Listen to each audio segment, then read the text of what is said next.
नमस्कार सभी को।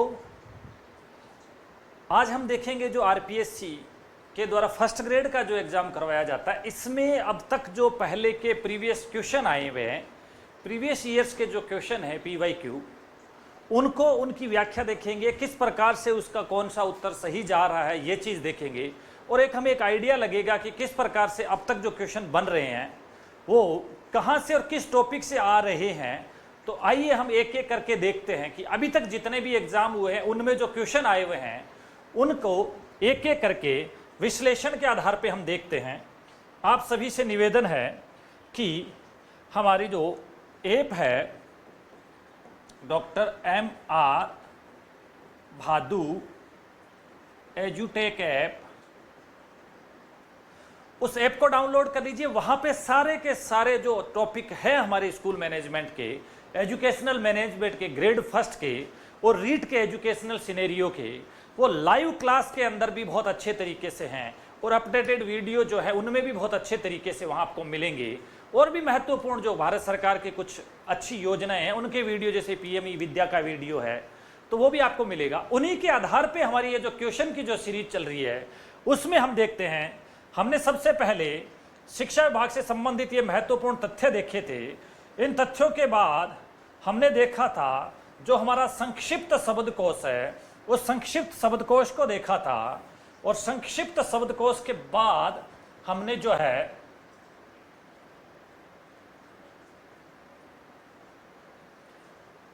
अब जो हम शुरू कर रहे हैं वो हम कर रहे हैं कि अब तक जो क्वेश्चन आए हुए हैं उन क्वेश्चन को निकालें और पता करें कि किस प्रकार से क्वेश्चन बन रहे हैं। ये बहुत महत्वपूर्ण हो जाएगा आप लोगों के लिए। यदि आप इसको देखेंगे तो आपको लग जाएगा कि यहाँ से इस टॉपिक में से क्वेश्चन बनने का पूरा चांस है। ये देखिए, ये एक हमारा विगत परीक्षाओं के जो हल प्रश्न पत्र है, ये स्कूल व्याख्याता संस्कृत शिक्षा परीक्षा जो दिसंबर 2024 में हुई थी, ये दिसंबर 2024 में जो परीक्षा हुई थी उसका पेपर है। यहाँ पे हम देखेंगे अब वर्तमान में आरपीएससी ने पेपर का स्टैंडर्ड बढ़ाया है, ये आप मान के चलें।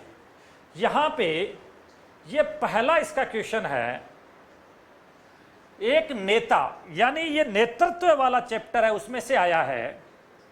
एक नेता लोगों के मध्य कार्य का विभाजन करता है, यह नेतृत्व के कौन से कार्य के अंतर्गत आता है। नेता कार्यों का विभाजन कर देता है, अभिप्रेरणात्मक है, मोटिवेशन दे रहा है, सहयोगात्मक है, सहयोग कर रहा है, प्रबंधकारी है, या लक्ष्य स्थापना है। देखिए, एक नेता जो है वो लोगों के मध्य कार्यों का विभाजन करता है, तो इसका मतलब उनका मैनेजमेंट बहुत अच्छा है, किस व्यक्ति से क्या काम करवाना है वो उस नेता को पता होता है। इसलिए इस प्रकार का जो नेतृत्व है वो प्रबंधकारी नेतृत्व कहलाता है, क्योंकि मैनेजमेंट हायरार्की के अनुसार होता ही इसीलिए है कि किस व्यक्ति को जो है, जो व्यक्ति काम कर सकता है उस व्यक्ति को उससे संबंधित काम दे देना चाहिए, कार्यों का बंटवारा कर देना चाहिए, वो ही अच्छा सा। इसीलिए हमने एजुकेशन मैनेजमेंट पढ़ रहे हैं, प्रबंधन पढ़ रहे हैं, तो प्रबंधन में कार्यों का बंटवारा करने वाला नेता अच्छा माना जाता है।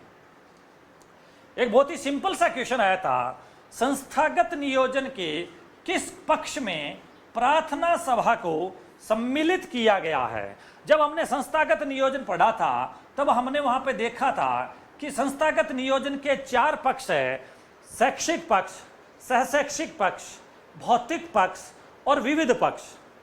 याद कीजिए, मुदालियर शिक्षा आयोग ने संस्थागत नियोजन को विद्यालय समून्वयन योजना कहा था, कोठारी आयोग ने इसको विद्यालय योजना कहा था। 1968 में यह पहली बार प्रकाशित हुई थी। 1972-73 से प्रत्येक स्कूल को इसको जो लागू करना अनिवार्य किया था।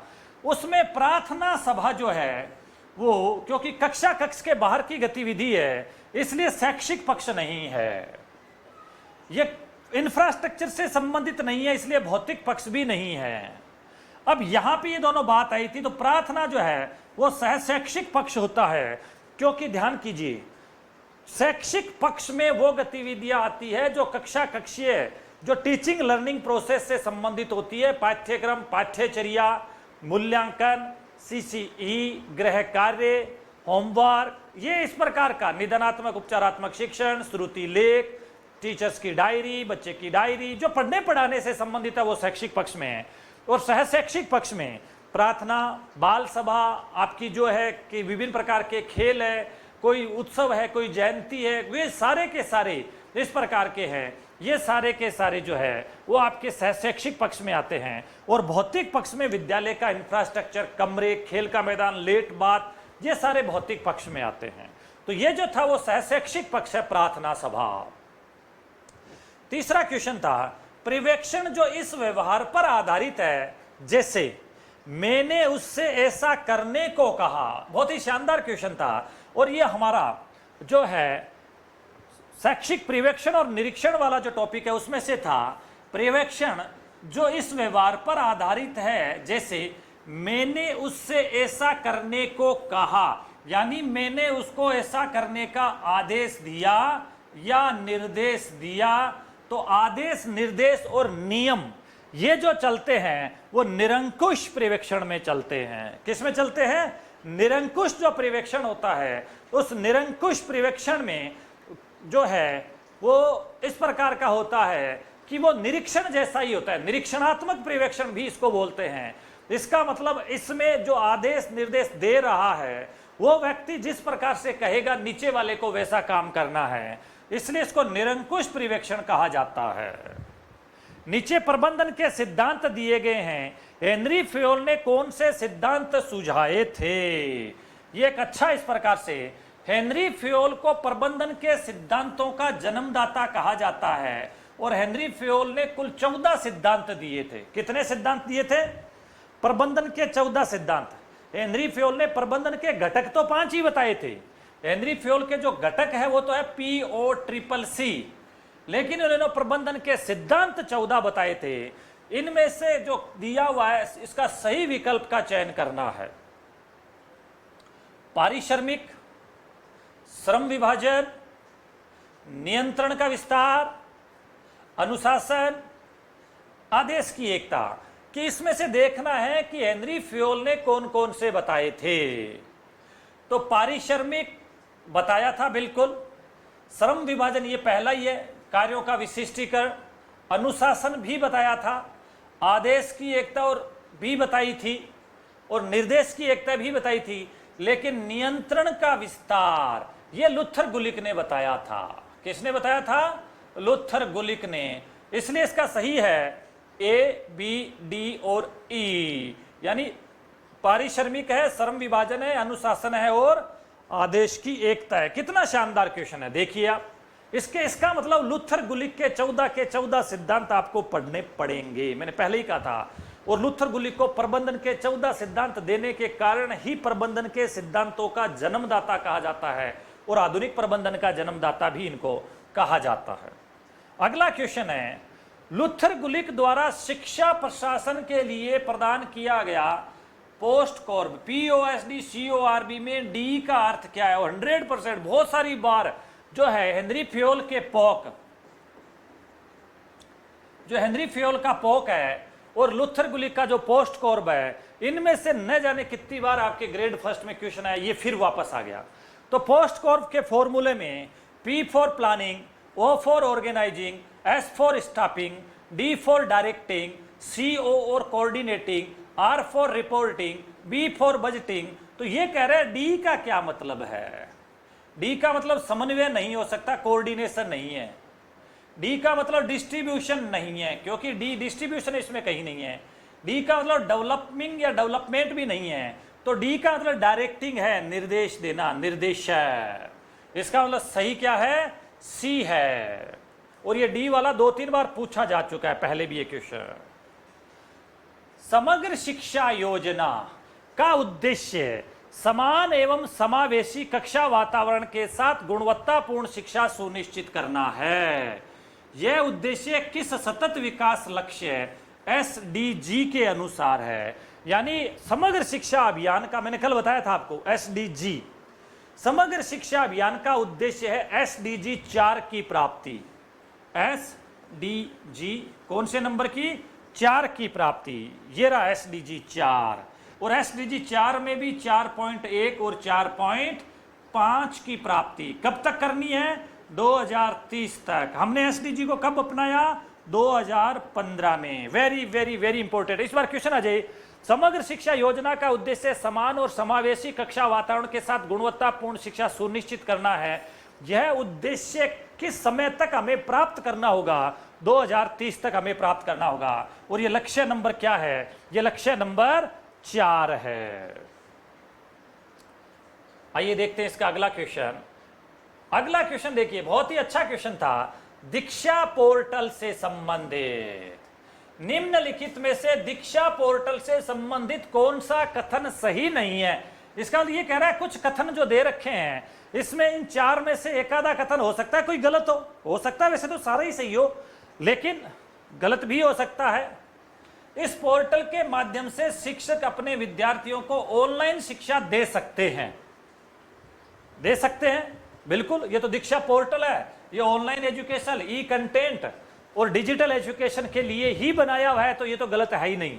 इस पोर्टल का प्रयोग केवल, और मैंने पहले भी कहा था, जब भी किसी पॉइंट में केवल आता है, इसका मतलब वो 100% लगभग वो गलत ही माना जाता है। केवल का मतलब कोई एक व्यक्ति के लिए नहीं है, सिर्फ अध्यापक के लिए नहीं है।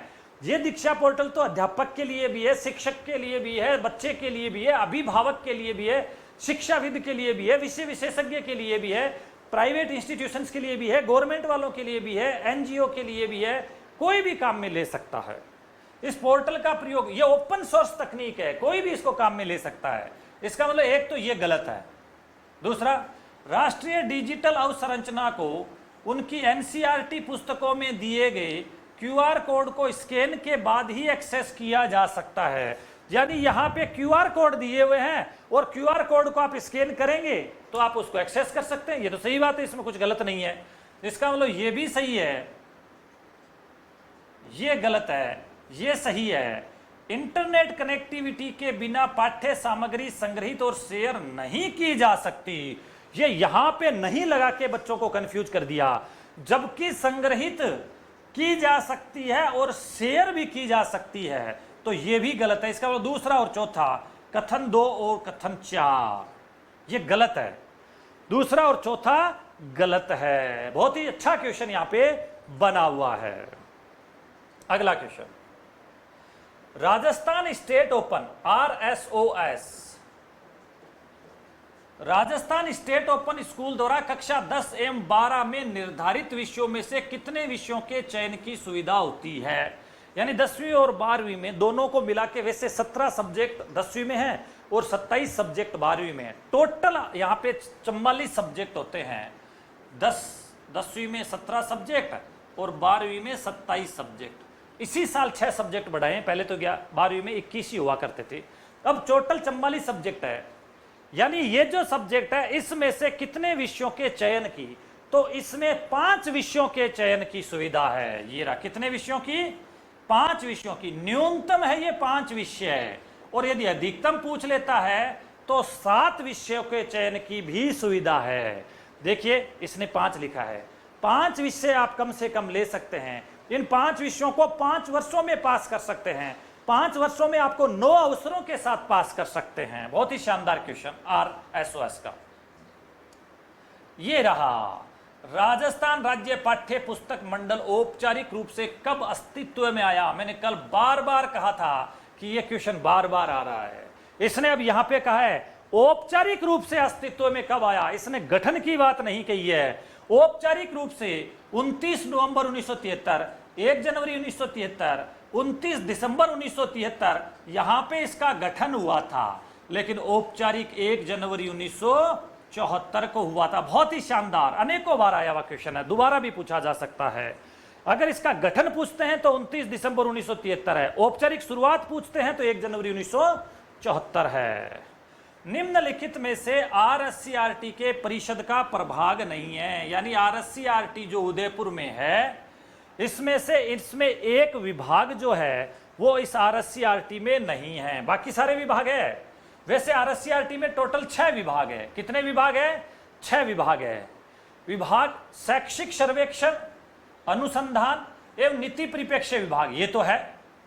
शिक्षक शिक्षा विभाग ये भी है, जो डाइट के सारे टीचर्स को ट्रेनिंग करवाता है। ये विभाग तो है ही है। आयोजना प्रबंधन एवं वित्त विभाग, ये भी है। इसका मतलब जनसंचार सेवा प्रभाग, ये नहीं है। कौन सा नहीं है? जनसंचार सेवा प्रभाग नहीं है, एजुकेशनल टेक्नोलॉजी प्रभाग है, शैक्षिक तकनीकी प्रभाग है। और ये मैं बता दूं आपको, आरएससीआरटी के निम्न में से कौन सा प्रभाग नहीं है? ये पहले भी 1 या 2 बार फर्स्ट ग्रेड में क्वेश्चन पूछा जा चुका है। तो जो आरएससीआरटी के, मेरा आप सभी से निवेदन है कि जो आरएससीआरटी के जो 6 डिपार्टमेंट है, उन 6 के 6 डिपार्टमेंट का नाम आप बहुत ही अच्छे तरीके से याद कर लें कि आरएससीआरटी में कौन कौन से 6 डिपार्टमेंट है। आरएससीआरटी का सबसे पहला जो डिपार्टमेंट है वो पाठ्यचर्या सामग्री निर्माण वाला है। पाठ्यचर्या यानी सबसे पहला जो है वो पाठ्यचर्या सामग्री निर्माण एवं मूल्यांकन वाला है। पाठ्यचर्या सामग्री निर्माण एवं मूल्यांकन का प्रभाग है। दूसरा यही है शैक्षिक सर्वेक्षण, अनुसंधान एवं नीति परिप्रेक्ष्य, ये दूसरा विभाग है। तीसरा शिक्षक शिक्षा विभाग है। चौथा जो है वो अजमेर वाला सूचना एवं प्रौद्योगिकी विभाग है। पांचवा जो विभाग है वो सर्वांगीण विकास एवं सामाजिक न्याय विभाग है। और छठा विभाग आयोजना प्रबंधन एवं वित्त विभाग है। इसका मतलब इसमें कहीं भी जनसंचार सेवा प्रभाग नहीं है। अगला क्वेश्चन बहुत ही शानदार, आरटीई अधिनियम में उल्लेखित एक विद्यालय के लिए मानक और मानदंडों के अनुसार 6ठी से 8वीं कक्षा तक के लिए प्रति शैक्षणिक वर्ष शिक्षण घंटे है। यानी 6ठी से 8वीं का बच्चा कितने शिक्षण घंटे प्रत्येक साल में अध्ययन करेगा? 100 घंटे, 1200 घंटे, 1000 घंटे या 200 घंटे? तो 6ठी से 8वीं का बच्चा 1000 घंटे करेगा और पहली से 5वीं वाला 800 शिक्षण घंटे करेगा। पहली से 5वीं का बच्चा 200 दिवस स्कूल जाएगा। 6ठी से 8वीं का बच्चा 220 दिन स्कूल जाएगा। पहली से 5वीं का जब 200 दिन स्कूल जाता है तो 800 शिक्षण घंटे करता है। और ये जब 220 दिन जाता है तो 1000 शिक्षण घंटे। ये पहले भी आया हुआ है। दोबारा अनुसूची मैंने स्पेशल तौर से कहा था कि इस आरटीई की अनुसूची आप जरूर देख लें। ये हमारा जो ऐप है डॉक्टर एमआर भादु एजुटेक ऐप, इस पे आप सारा ये विस्तृत तरीके से मैंने आप लोगों को पढ़ाया हुआ है। फिर भी कोई क्वेरी हो तो मैंने यहाँ पे नंबर दे रखे हैं, आप लोग पूछ भी सकते हैं यदि किसी भी क्वेश्चन में और कहीं भी आपको लगता है। वैसे भी व्यवहारिक तौर पे भी कोई भी बच्चा राजस्थान का या कहीं का भी शैक्षिक प्रबंधन के बारे में कोई जानकारी लेना चाहे तो हम आपको उपलब्ध करवाएंगे। आरटीई अधिनियम 2009 की धारा 19 एवं 25 के अंतर्गत किए गए मान एवं मानकों के अनुसार, इसका मतलब धारा 19 और धारा 25 की बात कर रहा है। ये दोनों धाराओं की मानक जो है वो अनुसूची में दिए हुए हैं। तो क्वेश्चन आ जाए, आरटीई अधिनियम 2009 की जो है अनुसूची, उसमें कौन कौन सी धारा है? धारा 19 और धारा 25 के अंतर्गत दिए गए मान और मानक के अनुसार यदि कोई विद्यालय जो कक्षा 1 से 5 तक संचालित है, जिसमें 130 विद्यार्थी नामांकित है, तो उसे कितने अध्यापक प्रदान किए जाएंगे? बताइए, कितना शानदार क्वेश्चन है। इसका पिछला भी जो 1000 जो घंटे थे शैक्षणिक घंटे, वो भी अनुसूची में से क्वेश्चन है और ये भी अनुसूची में से। आरटीई की अनुसूची याद कर लेना, धारा 19 और 25 के मान याद कर लेना। 100% कम से कम एक क्वेश्चन सिर्फ इसकी अनुसूची में से आता है। और इस एग्जाम में तो 15 में से 5 क्वेश्चन आरटीई के आए हुए हैं। 15 में से कितने? 5 क्वेश्चन आरटीई में से आए हुए हैं। तो यहां पे देखिए, 60 बच्चों तक 2 शिक्षक, 61 से 90 तक 3 शिक्षक, 91 से 120 तक 4 शिक्षक, 121 से 200 तक 5 शिक्षक। तो ये रहा 130 विद्यार्थी। तो 130 विद्यार्थी 121 से 200 के बीच आ रहे हैं। तो ये 5 शिक्षक होंगे। ये आपको याद होना चाहिए कि एक पहली से 5वीं के स्कूल में कम से कम 2 शिक्षक होने ही होने चाहिए। यानी 60 विद्यार्थियों तक न्यूनतम 2 शिक्षक होते ही होते हैं। यह विशेष तौर से आपको थोड़ा सा ध्यान रखना है, क्योंकि इसमें बहुत ही अच्छे तरीके से अनुसूची में मैंने आपको पढ़ाया था। और वो अनुसूची जो मैंने करवाई थी वो यूट्यूब पे भी पढ़ी, आप बहुत अच्छे तरीके से उसको देख भी सकते हैं। निःशुल्क और अनिवार्य बाल शिक्षा का अधिकार अधिनियम 2009 को लागू करने के लिए राजस्थान सरकार ने जो नियम बनाया उसका नाम क्या है? यह क्वेश्चन कोई पहली बार नहीं आया है। यह क्वेश्चन आरपीएससी फर्स्ट ग्रेड में 4थी 5वीं बार आया है। याद देखिए, हम देखेंगे तो बार बार आएगा कि निःशुल्क और अनिवार्य बाल शिक्षा का अधिकार अधिनियम जो 2009 है, इसका राजस्थान में उसका नाम क्या है? राजस्थान निःशुल्क और अनिवार्य बाल शिक्षा का अधिकार नियम 2009, ये तो नहीं है। राजस्थान निःशुल्क और अनिवार्य बाल शिक्षा का अधिकार नियम 2010, ये इसका पहला ड्राफ्ट 2010 में आया जरूर था, लेकिन वो मान्य नहीं था। राजस्थान निःशुल्क और अनिवार्य बाल शिक्षा का अधिकार नियम 2011, बिल्कुल यही है। हमने बार बार कहा है कि इसका नाम राजस्थान निःशुल्क और अनिवार्य बाल शिक्षा का अधिकार अधिनियम नियम 2011 है, जो 29 मार्च 2011 को जारी किए गए। आरटीई की धारा 38 के तहत राज्य अपने नियम बना सकते हैं और राजस्थान ने अपने नियम बनाए, जिसका नाम राजस्थान निःशुल्क और अनिवार्य बाल शिक्षा का अधिकार नियम है, 2011 के हैं। बार बार क्वेश्चन पूछा हुआ है। आइए इधर देखते हैं, बहुत ही शानदार क्वेश्चन। आरटीई अधिनियम में राज्य सरकार के अनुसार वंचित समूह से संबंधित बालक से तात्पर्य है, यानी आरटीई अधिनियम की धारा 2 में जो शब्दावली दी हुई है, उसमें जो असुविधाग्रस्त समूह का बच्चा या जो वंचित वर्ग का जो बच्चा दे रखा है, उस असुविधाग्रस्त या वंचित समूह का जो बालक है, उसमें किसको रखा है? अनाथ बालक को, युद्ध वीरांगना के बच्चे को, बालक या जिसके माता पिता अथवा अभिभावक एचआईवी कैंसर से प्रभावित व्यक्ति है, बालक या जिसके माता पिता अथवा अभिभावक कोई भी रोग से प्रभावित व्यक्ति है। सही विकल्प का चुनाव कीजिए। इसका मतलब इसमें कोई विकल्प गलत भी हो सकता है, तो गलत हो सकता है, तो एक अनाथ बच्चे को राजस्थान में रखा गया, 1 नंबर तो सही है। युद्ध वीरांगना का बच्चा भी होता है, 2 नंबर भी सही है। बालक या जिसके माता पिता, यानी बालक या बालक के माता पिता अथवा अभिभावक एचआईवी एड्स और कैंसर से प्रभावित है, तो उसको भी रखा गया है। इसका मतलब पहला, दूसरा, तीसरा, तीनों सही है, चौथा गलत है। कोई भी रोग से प्रभावित बालक नहीं है, कोई भी रोग से प्रभावित उसके अभिभावक नहीं है, या तो एचआईवी एड्स से हो या कैंसर से प्रभावित होने चाहिए। और 15वां क्वेश्चन, राजस्थान में आरटीई अधिनियम के अनुसार निम्नलिखित में से कौन सा कार्य विद्यालय प्रबंधन समिति का नहीं है, यानी कौन सा काम इसमें से एसएमसी का नहीं है? विद्यालय विकास योजना तैयार करना और उसकी सिफारिश करना बिल्कुल है। आरटीई की धारा 22 याद कीजिए आप, धारा 22 में स्कूल डेवलपमेंट प्लान बनाते हैं, ये वही है। यह सुनिश्चित करना कि अध्यापक द्वारा धारा 24 के या अधीन विनिर्दिष्ट अपने कर्तव्य का पालन करते हैं, यानी अध्यापक विद्यालय रोजाना आ रहा है, बच्चे को पढ़ा रहा है, अध्यापक के कर्तव्यों को देखना बिल्कुल एसएमसी का काम है। तो ये भी है, ये भी है, लेकिन हमें देखना कौन सा नहीं है। विद्यालय के कार्यकरण को मॉनिटर करना, ये तो है ही है इसका। अनुदान को जारी करना और प्राप्त अनुदानों के उपयोग को मॉनिटर करना, अनुदान को जारी करना इसका काम नहीं है। अनुदान जारी करने का काम सरकार का है, अनुदान को जारी ये नहीं करती है एसएमसी। ये विद्यालय में मॉनिटर करती है, प्रबंधन का काम करती है, देखरेख का काम करती है। ये जो है प्रशासनिक कार्य नहीं करती, ये प्रबंधकीय कार्य करती है, ये सलाहकार की भूमिका में होती है। तो अनुदान जारी करना ये इसका काम नहीं है। तो ये था हमारा जो है एक पेपर जो दिसंबर हाल ही में हुआ वो। आइए दूसरा पेपर सॉल्व करते हैं, जो संस्कृत शिक्षा प्रतियोगी परीक्षा 2022 में ही आया था, जो 15/11/2022 को पेपर हुआ, उसमें ये इस प्रकार से क्वेश्चन आए हुए हैं। आइए हम देखते हैं।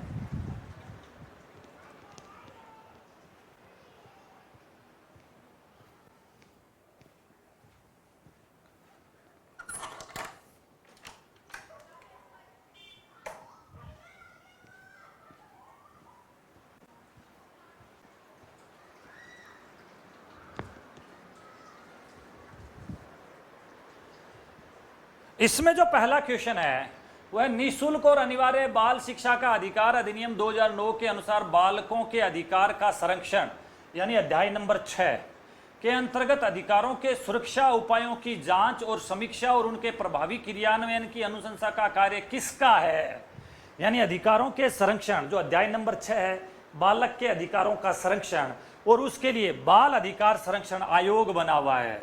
राष्ट्रीय सलाहकार परिषद नहीं, ये राष्ट्रीय सलाहकार परिषद में 15 सदस्य होते हैं, ये केंद्र सरकार को सलाह देते हैं। राज्य सलाहकार परिषद, इसमें भी 15 सदस्य है, ये राज्य को सलाह देते हैं। राज्य सरकार नहीं, इसका ये काम नहीं है। बालक के अधिकारों का संरक्षण जो है वो राष्ट्रीय अथवा राज्य बाल अधिकार संरक्षण आयोग का है। याद कीजिए आप, आरटीई की धारा 31 और 32 में जो राष्ट्रीय और राज्य बाल अधिकार संरक्षण आयोग दिया हुआ है, उसका यह काम है कि वो बालक के अधिकारों का संरक्षण करे। अध्याय नंबर 6 याद कीजिए, जिसमें धारा 31 से 34 तक है, उसकी धारा 31 और 32 में यह दिया हुआ है।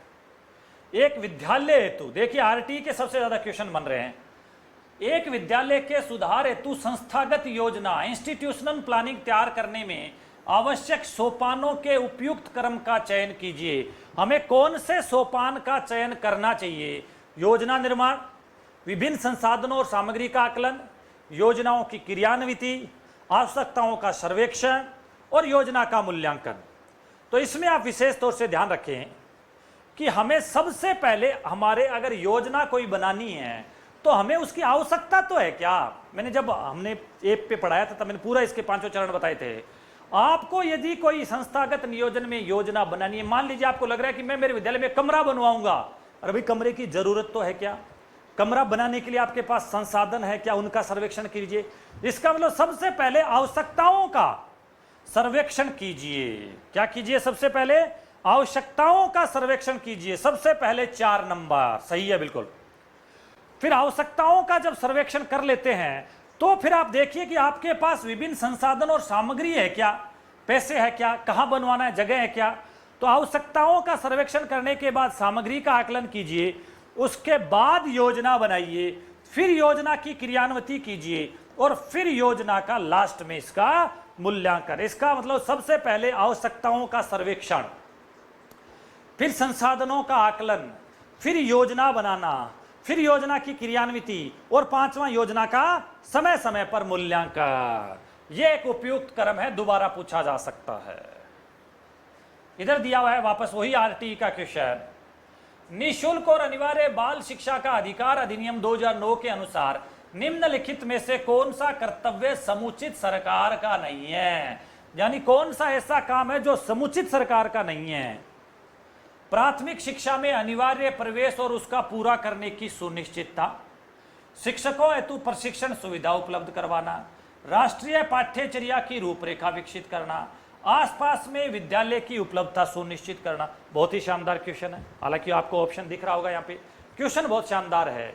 समुचित सरकार, याद कीजिए सीधा क्वेश्चन अजय, आरटीई की धारा कौन सी में समुचित सरकार के काम दिए हुए हैं? धारा 8 में दिए हैं। धारा 7 में केंद्र सरकार के 3 काम हैं, और केंद्र सरकार के जो 3 काम है, मैंने पहले भी कहा, बार बार कहा, और हर बार मैं आपको जब क्लास ऑनलाइन लेता हूं तब कहता हूं, केंद्र सरकार के 3 काम याद कर लीजिए, बाकी सारे समुचित सरकार के काम हैं। केंद्र सरकार का पहला काम है राष्ट्रीय पाठ्यचर्या की रूपरेखा जारी करना। मैं हर बार आपको बार बार कहता हूं, और ये रहा वो काम। और ये काम समुचित सरकार का नहीं है, ये काम केंद्र सरकार का है। राष्ट्रीय पाठ्यचर्या की रूपरेखा जारी करना एनसीईआरटी के माध्यम से। दूसरा, शिक्षकों के प्रशिक्षण के मानक विकसित करना, यहां प्रशिक्षण की सुविधा उपलब्ध करवाना है, यह समुचित सरकार का ही काम है। मानक विकसित करना केंद्र सरकार का काम है। तीसरा है, शिक्षा के क्षेत्र में राज्य सरकारों को नवाचार, अनुसंधान, नियोजन और क्षमता वर्धन के लिए तकनीकी और संसाधन उपलब्ध कराना। ये 3 काम तो राष्ट्र के हैं, तो इसमें पहला ये काम भी राष्ट्र का है। इसका मतलब ये बाकी तीनों काम समुचित सरकार के हैं। ये राष्ट्रीय पाठ्यचर्या की रूपरेखा ये केंद्र सरकार का काम है। सेम ऐसा का अच्छा क्वेश्चन पहले भी आया हुआ है, दोबारा भी आ सकता है। यहां देखना है हमें क्वेश्चन बन कैसे रहे हैं। माध्यमिक शिक्षा बोर्ड राजस्थान के प्रतीक चिन्ह लोगों का ध्येय वाक्य क्या है? अभ्युत्थानम, ज्ञानशील एकता, सिद्धिर्भवति कर्मजा, ज्ञान विज्ञान विमुक्तये।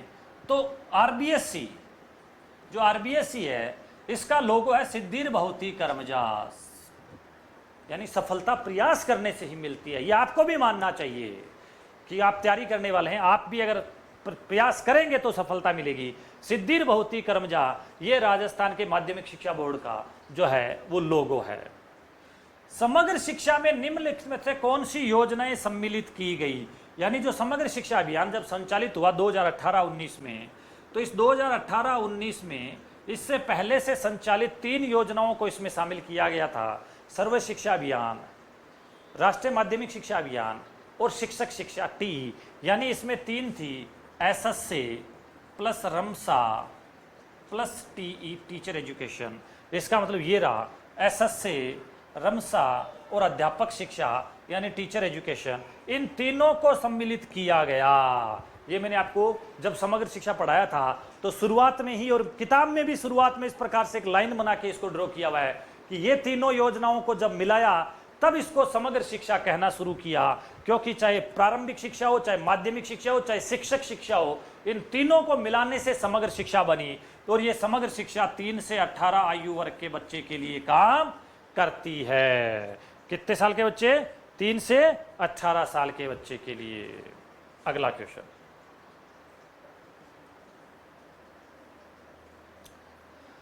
शैक्षिक प्रबंधन के निम्नलिखित में से कौन से कार्य में प्रभारी अधिकारी को अपेक्षित उद्देश्यों को प्रभावी और दक्षतापूर्ण रूप से प्राप्ति हेतु विधियों एवं नीतियों का निर्णय लेना आवश्यक होता है? ये पहले चैप्टर में से भी मान सकते हो, ये संस्थागत नियोजन में से भी मान सकते हो। यहां कहने का मतलब है कि शैक्षिक प्रबंधन के निम्नलिखित में से कौन से कार्य में, ये जो योजना, संगठन, निर्देशन और मूल्यांकन, ये जो 4 काम दिए हैं, इसमें प्रभारी अधिकारी को अपेक्षित उद्देश्यों को प्रभावी तरीके से और दक्षतापूर्ण तरीके से प्राप्त करने के लिए कौन से कार्य को ज्यादा ध्यान देने की जरूरत है? तो इसमें ज्यादा सोचने की जरूरत ही नहीं है। हमारे लक्ष्य और उद्देश्यों को प्राप्त करने के लिए जो हमारी योजना अच्छी होनी चाहिए, वहां पे विधियां और रणनीतियों पे अच्छा निर्णय लेना चाहिए। इसका मतलब आपकी प्लानिंग सबसे ज्यादा तय करती है। आप याद कीजिए POSDCORB, आप याद कीजिए POCCC हेनरी फ्योल का, इन दोनों में ही प्लानिंग को सबसे पहले रखा है। इसलिए योजना सबसे पहले है, उसके बाद ऑर्गेनाइजेशन है, उसके बाद निर्देशन है, और लास्ट में, सबसे लास्ट में मूल्यांकन होता है। ये आप याद रखना। और मूल्यांकन के बाद भी कोई चरण होता है तो वो फॉलो अप का चरण होता है। कौन सा होता है? फॉलो अप का। दीक्षा राइज, देखिए क्वेश्चन फिर आया है। राइज दीक्षा पोर्टल का मुख्य उद्देश्य एक उच्च गुणवत्ता वाला प्लेटफॉर्म प्रदान करना है जो निम्नलिखित में से किसे सशक्त करेगा? यानी दीक्षा राइज किसको सशक्त करेगा? प्रधानाध्यापक को विद्यालय प्रगति समस्याओं के समाधान हेतु, यानी हेडमास्टर को करेगा। शिक्षा अधिकारियों को विद्यालय प्रगति की निगरानी हेतु, अध्यापकों को उनके व्यक्तिगत और व्यावसायिक विकास हेतु, और विद्यार्थियों को पाठ्य पुस्तक के अधिगम हेतु। तो ये जो दीक्षा राइज था, ये नेशनल टीचर्स प्लेटफॉर्म है। ये शिक्षकों के लिए सबसे ज़्यादा इंपॉर्टेंट है, क्योंकि इसको जो दीक्षा पोर्टल था, ये 5 सितंबर 2017 को तत्कालीन समय जो वेंकैया नायडू हमारे राष्ट्रपति, उपराष्ट्रपति थे, उन्होंने शिक्षकों को यह समर्पित किया था। किसको समर्पित किया था? शिक्षकों को यह समर्पित किया था। तो अध्यापकों को उनके व्यक्तिगत और व्यावसायिक, पर्सनल और प्रोफेशनल डेवलपमेंट के लिए यह बहुत ही है, अच्छा है। इसलिए अध्यापकों को यह सशक्त करेगा। अगला क्वेश्चन ये रहा, वापस पिछले साल भी आया, इस बार भी देखो। राजस्थान राज्य ओपन स्कूल 5 वर्ष की अवधि में एक अभ्यर्थी को अपनी शिक्षा को उत्तीर्ण करने हेतु कितने अवसर देता है? 9 अवसर देता है। 5 साल में 9 अवसर, ये मैंने बार बार कहा है। और ये क्वेश्चन ये रहा, राजस्थान में स्माइल कार्यक्रम किस प्रकार के विद्यालयों के लिए तैयार किया गया है? ये रहा सरकारी विद्यालयों के लिए, क्योंकि 13 अप्रैल, याद कीजिए 13 अप्रैल 2020 जब कोरोना चल रहा था तो हमारे सरकारी विद्यालयों के विद्यार्थी कहीं से नहीं पढ़ रहे थे, उनमें बड़ी निराशा सी। तो राजस्थान के शिक्षा विभाग ने स्माइल कार्यक्रम, social media interface for learning engagement को शुरू किया, और ये सरकारी विद्यालयों के विद्यार्थियों के लिए था। अगला क्वेश्चन अच्छा क्वेश्चन है। यहां से इस क्वेश्चन को समझने से पता चलता है निम्नलिखित में से कौन सी संस्था, ये संस्था दे रखी है, SCRT है, BSCR है, IAC है और डाइट है, संस्था से जिला स्तर पर अन्य शैक्षिक संस्थानों के लिए कुशल और प्रभावी योजना एवं कार्यों के निष्पादन में गति निर्धारक भूमिका निभाने की अपेक्षा की गई है। उत्तर में आने की जरूरत नहीं है, क्वेश्चन ने तय कर दिया कि इसका उत्तर क्या है। कौन सी संस्था? जिला स्तर पे। अब ये SCRT राज्य स्तर की संस्था है, BSCR राज्य स्तर की संस्था है। अब 2 ही बचती है, ये IAC और डाइट। IAC मात्र 2 ही जिलों में है, और ये डाइट प्रत्येक जिले में जिला स्तर की सर्वोच्च शैक्षिक संस्था है, जो कार्यों के निष्पादन में अकादमिक निवेश के लिए, जिला शिक्षा योजना के लिए सभी संस्थाओं से बात करती है। तो ये डाइट ही है। ये लगभग मैक्सिमम का सही था, क्योंकि बच्चों ने क्वेश्चन से पकड़ा था इसको और इस प्रकार से आपने देखा। तो ये तो दोनों वैसे ही राज्य स्तर की है, ये राजस्थान में है ही 2 और ये डाइट प्रत्येक जिले में 1 है। वर्तमान में राजस्थान में 34 डाइट संचालित है। इससे पहले क्वेश्चन आया था, उस समय तक राजस्थान में 33 डाइट संचालित थी।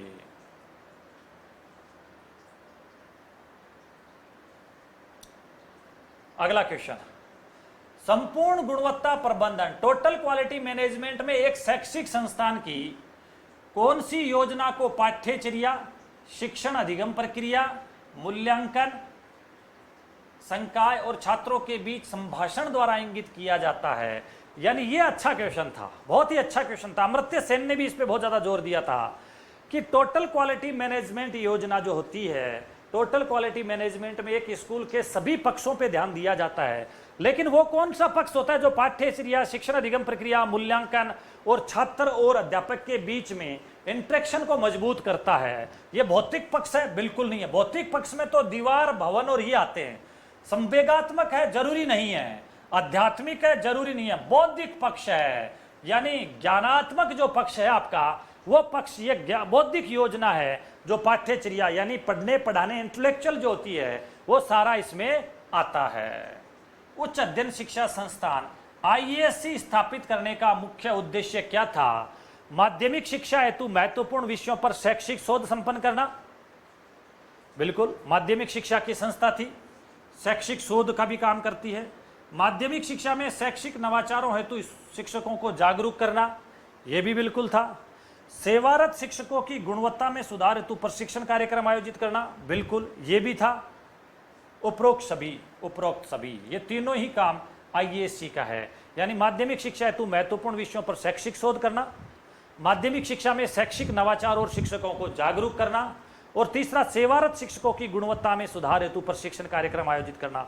बिल्कुल ये तीनों ही इसके उद्देश्य है। अगला शानदार क्वेश्चन, निःशुल्क और अनिवार्य शिक्षा का अधिकार अधिनियम 2009 के अनुसार विद्यालय प्रबंधन समिति यानी SMC में विद्यालय के वर्तमान बालकों के माता पिता अथवा संरक्षकों का प्रतिनिधित्व होना चाहिए। कितना? समिति सदस्यों का कम से कम 3/4। बिल्कुल यही होना चाहिए, 3/4 ही होना चाहिए, 75% ही होना चाहिए। तो ये तो बहुत ही शानदार क्वेश्चन था। हर बार हम कहते हैं कि कम से कम 16 सदस्य राजस्थान में SMC में होते हैं, उसमें कम से कम 12 सदस्य उसके अभिभावक होने चाहिए, यानी 3/4 या 75% जो सदस्य है वो अभिभावक होने चाहिए। SIQE state initiative for quality education परियोजना में शैक्षिक समर्थन, प्रशिक्षण एवं कार्यक्रम की रूपरेखा, बिल्कुल किताब की अपनी जो लाइन है वो, और अपने जो ऐप पे जो पढ़ाया था बिल्कुल वही लाइन ये है। State initiative for quality education परियोजना में शैक्षिक समर्थन, प्रशिक्षण और कार्यक्रम की रूपरेखा तैयार करने का कार्य किसके द्वारा किया जाता है? माध्यमिक शिक्षा बोर्ड राजस्थान? बिल्कुल नहीं। भारत सरकार? बिल्कुल नहीं। निदेशालय स्कूल शिक्षा ये हो सकता है, लेकिन इसके द्वारा संचालन किया जाता था। तो अब एक ही ऑप्शन बचता है, राजस्थान माध्यमिक शिक्षा परिषद जयपुर। याद कीजिए 5 जो संस्थाएं थी, जिसमें पहले निदेशालय माध्यमिक शिक्षा बीकानेर था जिसने SIQE का संचालन किया, दूसरा राजस्थान माध्यमिक शिक्षा परिषद जयपुर था जिसने शैक्षिक समर्थन, प्रशिक्षण और कार्यक्रम की रूपरेखा तैयार की, तीसरा SIRT था जिसने अकादमिक कार्य किया, चौथा बोध शिक्षा समिति और 5वां यूनिसेफ था जिन्होंने तकनीकी समर्थन दिया था। अच्छा क्वेश्चन है, किस प्रकार के निरीक्षण में निरीक्षण अधिकारी शिक्षण की विधियों की प्रगति, अभिलेख संधारण एवं इसी प्रकार के अन्य कार्यों के दोषों को निकालने के लक्ष्य से विद्यालयों का दौरा करते हैं? सृजनात्मक, संशोधनात्मक, निरोधात्मक, सहयोगात्मक। तो ये जो होता है वो संशोधनात्मक निरीक्षण होता है। इस निरीक्षण में ये जो संशोधनात्मक निरीक्षण होता है, इस निरीक्षण में जो निरीक्षण करता होता है वो विद्यालय का दौरा करता है, विद्यालय में जाता है, वहाँ उसकी कमियां निकालता है, उसके आधार पे वो इसी प्रकार से बातचीत करता है। तो ये जो है संशोधनात्मक जो निरीक्षण है, उस निरीक्षण को इस प्रकार का माना जाता है। तो ये थे आपके 15 क्वेश्चन। अगला आपका जो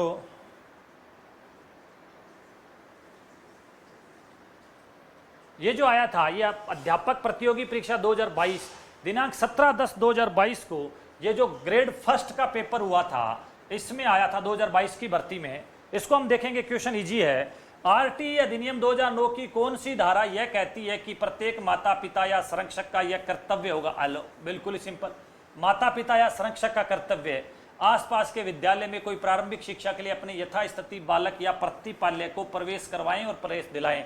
ये तो धारा 10 कहती है। आरटीई की धारा 10 यही तो कह रही है कि प्रत्येक माता पिता का कर्तव्य होगा कि वो अपने बच्चे को स्कूल में प्रवेश दिलाएं और नियमित रूप से स्कूल भेजें। ये उसका कर्तव्य है। हमारे संविधान में 11वां है, लेकिन आरटीई 2009 की धारा 10 में ये कहा गया है। ये पहले भी आया, दोबारा भी आ गया था ये क्वेश्चन। राजस्थान सरकार द्वारा किस वर्ष राजस्थान स्टेट ओपन स्कूल की स्थापना की? बहुत ही शानदार क्वेश्चन, बहुत ही इजी सा क्वेश्चन। 2005 में 21 मार्च 2005 को कहाँ की गई थी? जयपुर में की गई थी। उद्देश्य क्या है? सभी तक सबके लिए शिक्षा, एजुकेशन फॉर ऑल इसका उद्देश्य है। ये 2005 में इसकी स्थापना की गई थी। ये मैंने कल अपने पढ़ा था जब इसके फैक्ट्स, तो उसमें आया था। कौन सी कक्षाओं के पाठ्य पुस्तक के मुद्रण और वितरण का कार्य राजस्थान राज्य पाठ्य पुस्तक मंडल द्वारा किया जाता है? यानी आरएसटीबी वर्तमान में कौन से स्तर की किताबों का मुद्रण और वितरण का काम करती है? बिल्कुल ही सिंपल है, कक्षा 1 से 12 के लिए। यानी इसकी जब आरएसटीबी की स्थापना हुई थी तब से लेकर 2010 तक ये कक्षा 1 से 8 का मुद्रण और वितरण करता था, लेकिन 2010 के बाद ये 9 से 12 का भी मुद्रण और वितरण करता है। तो कुल मिला के अब ये कक्षा 1 से 12 की पाठ्य पुस्तकों का मुद्रण और वितरण का काम करता है। बहुत इजी था। निम्नलिखित में से कौन सी योजना समग्र शिक्षा अभियान के अंतर्गत सम्मिलित नहीं है? ये आपने देखा 2024 के दिसंबर वाले में भी आ गया, और ये यहां भी रिपीटिशन हुआ है, क्वेश्चन के रिपीटिशन हो रहे हैं। सर्व शिक्षा अभियान एसएससी बिल्कुल था, रमसा राष्ट्रीय माध्यमिक शिक्षा अभियान बिल्कुल था, शिक्षक शिक्षा टीचर एजुकेशन ये तीनों ही तो मिली थी। तो क्या नहीं था? व्यावसायिक शिक्षा नहीं थी। कितना इजी है, कितना इजी है। आपको जब एक पे पढ़ाया था और जब हम अपनी किताब में भी देखे तो वहां बिल्कुल ही क्लियर शुरुआत में एक डायग्राम बना के बताया हुआ है। निम्नलिखित में से कौन सी प्रबंधन की विशेषता है? मैंने पहले ही कहा था प्रबंधन की विशेषता या प्रबंधन की प्रकृति जरूर पढ़ लेना, क्वेश्चन आ रहे हैं। प्रबंधन की विशेषता है लक्ष्य परक, बिल्कुल रिजल्ट ओरिएंटेड होना चाहिए। सार्वभौमिक, बिल्कुल यूनिवर्सल है, हर जगह है। सामाजिक प्रक्रिया, बिल्कुल सामाजिक प्रक्रिया है। और एक सत्तात्मक व्यवस्था है, बिल्कुल एक सत्तात्मक व्यवस्था भी है। उपयुक्त कथनों में से कितने कथन सही है? उपयुक्त सभी कथन सही है। लक्ष्य परक भी है, सार्वभौमिक भी है, सामाजिक भी है। ये क्वेश्चन फिर आएगा एक बार। सामाजिक भी है और सत्तात्मक, अधिकार सत्ता की व्यवस्था भी इसको कहा जाता है। अब देखना, ये और ये क्वेश्चन बिल्कुल जुड़े हुए हैं, एक ही चैप्टर में से, पहले में से। निम्नलिखित में से कौन सा एक शैक्षिक प्रबंधन का मुख्य तत्व नहीं है? नियोजन। आप ध्यान रखना, इसमें जब तत्व की बात करता है तो लूथर गुलिक का पोस्ट कॉर्ब का फॉर्मूला एक तो ये याद कर लेना। नियोजन है, ऑर्गेनाइजिंग है, समन्वय है, ध्रुवीकरण नहीं है। ये लो, ध्रुवीकरण, पोलराइजेशन, ये कोई शैक्षिक तत्व नहीं है। पोलराइजेशन बिल्कुल सिंपल।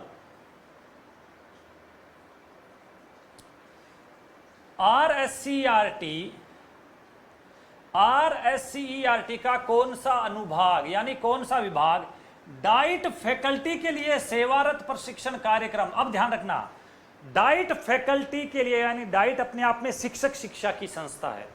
शिक्षक शिक्षा की संस्था आईएसी, सीटीई और डाइट, ये टीचर एजुकेशन की है। तो इसमें हमारा टीचर एजुकेशन वाला विभाग ही ये काम करता है। ये लो, बिल्कुल सिंपल सी बात है। यानी ये बहुत दिमाग वाले, बहुत ही, हम जब पढ़ रहे थे, जब हमने इस प्रकार से उसके अपने लाइव वीडियो देखे थे या लाइव क्लासें ली या अपनी किताब में देखते हैं, जब मैंने समझाया था तो वहाँ पे यही था कि डाइट का सारा काम शिक्षक शिक्षा विभाग करता है। टीचर्स की ट्रेनिंग करवाना और डाइट के टीचर्स की भी ट्रेनिंग करवाना शिक्षक शिक्षा विभाग का है। कौन सी दिनांक एवं वर्ष को निःशुल्क और अनिवार्य बाल शिक्षा का अधिकार अधिनियम 2009 लागू किया गया?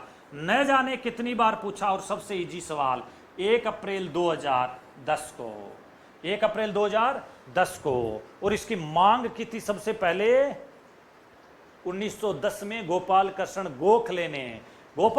गोखले ने। अंग्रेजों से मांग की थी 1910 में, और हम लागू कर पाए 2010 में, यानी 100 साल बाद, 1 अप्रैल 2010 को। अनेकों बार आया हुआ क्वेश्चन। निम्नलिखित में से कौन सी एक अच्छे नेतृत्व की विशेषता नहीं है? एक अच्छे नेतृत्व की विशेषता नहीं है। यह लक्ष्यों के निर्धारण और प्रगति से संबंधित है, यह बिल्कुल अच्छी विशेषता है। यह समूह में अंतः क्रिया, समूह परिचर्चा, पारस्परिक सहयोग के माध्यम से सदस्यों के प्रयासों को नियंत्रित और निर्देश और परामर्श देता है। बहुत ही अच्छा है, ये भी है। यह उच्च प्रत्ययकारी और उच्च नियंत्रणकारी है। जहां भी उच्च आ जाएगा, जहां भी केवल आ जाएगा, जहां भी दृढ़ता आ जाएगा, उत्तर गलत हो जाएगा। उच्च प्रत्ययकारी नहीं है, उच्च नियंत्रणकारी भी नहीं है। नियंत्रणकारी हो सकता है लेकिन उच्च नहीं है। जहां भी उच्च होगा, केवल होगा, दृढ़ता होगा, 100% उसका उत्तर गलत होगा। यह साधारण समस्या में उत्पन्न परिस्थिति में क्रियाशील होती है, यह शून्यता में कार्य नहीं करती है। तो कुल मिला के सी ऑप्शन इसका, यह अच्छे नेतृत्व की विशेषता नहीं है। राजस्थान स्कूल शिक्षा परिषद यानी हमारे समग्र शिक्षा अभियान की नोडल एजेंसी के अंतर्गत चल रहे समग्र शिक्षा अभियान की गवर्निंग काउंसिल यानी जीसी में किस विश्वविद्यालय के कुलपति को सदस्य बनाया गया है? ये यहाँ पे गलत हो गया है। सदस्य जो बनाया गया है इंदिरा गांधी राष्ट्रीय मुक्त विश्वविद्यालय नई दिल्ली, नहीं, इसको नहीं बनाया। जवाहरलाल नेहरू विश्वविद्यालय नई दिल्ली, इनको भी नहीं है। दिल्ली विश्वविद्यालय नहीं है, क्योंकि हमारे शिक्षा विभाग की शैक्षिक योजना और प्रशासन राष्ट्रीय विश्वविद्यालय जो न्यूपा है, मैंने कल आपको बताया था, न्यूपा या NCERT। तो यहाँ पे क्वेश्चन क्या था, यहाँ कह रहा है किस विश्वविद्यालय के कुलपति। तो विश्वविद्यालय तो हमारे शिक्षा विभाग का स्कूल एजुकेशन से संबंधित ये है। और यदि यहाँ पे ये कह देता कि किस राष्ट्रीय स्तर की संस्था का निदेशक, तो निदेशक कहते हैं NCERT का निदेशक इसका सदस्य है और न्यूपा का कुलपति इसका सदस्य है। बहुत ही शानदार, ये लगभग सभी बच्चों का गलत हो गया था। ये बहुत अंदर से आया हुआ क्वेश्चन था, क्योंकि समग्र शिक्षा में जीसी है और इसके अधीन ईसी है। इस जीसी की जो संरचना है उसको पढ़ना ये अपने आप में उस समय बच्चों के लिए बड़ा टफ था। तो ये था आज का हमारा जो सेशन। कल हम आगे के जितने भी पेपर है उनको भी देखेंगे। आप भी लगातार पढ़ते रहिए। रोजाना इस प्रकार से आपको एक वीडियो जो अब महत्वपूर्ण 1 महीने के हिसाब से आपको रोजाना मिलेंगे, तो आप इसमें अपने आप को स्ट्रॉन्ग कर लीजिए। फिर भी यदि किसी भी प्रकार को कोई समझने में दिक्कत हो तो मेरे डॉक्टर MR भादु एजुटेक ऐप पे लाइव वीडियो पढ़ें, बहुत ही शानदार तरीके से समझाए हुए। आप वहां पे भी जा सकते हैं और प्रत्येक टॉपिक जो पढ़ाया है उसके साथ 40 क्वेश्चन और उससे ज्यादा क्वेश्चन वहां पे करवाए हुए हैं। तो आप वहां पे भी देख सकते हैं और यहाँ पे इस प्लेटफॉर्म के माध्यम से भी आप देख सकते हैं। Thank you.